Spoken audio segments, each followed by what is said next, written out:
Borç'un ilk bölümüne kanalımız arkadaşlar. Bu şu anda gülecek artık. Bunu oynayabilirsiniz yani. Yukarıdeminden çıkıyor. Neyse adamlar hiç geçmeden dua ediyorum.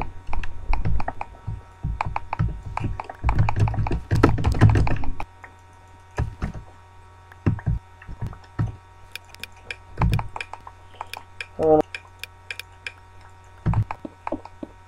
öbürlerinde oyun çok kısa oluyor. Olduğundan nedeniyle video da kısa oluyor yani.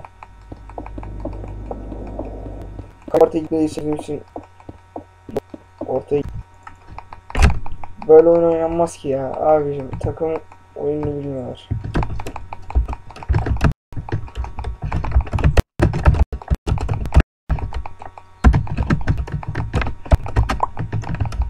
Abi adam uyuz gördünüz arkadaşlar.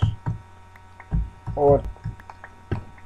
Sonuncunun en çok ufak silah gibi arkadaşının altına kırmayı düzeltmesi lazım. Gideyim bakayım karşı takımı güçlü mü kırabileceğiz.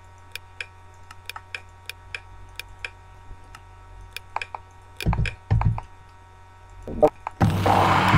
Az blok. Şu an gerçekten çok iyi olur.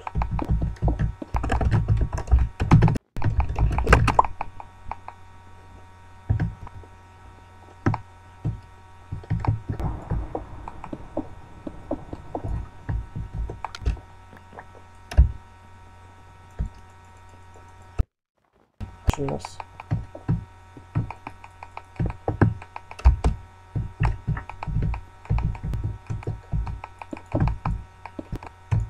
Şunu attı ve kendisi de düştü.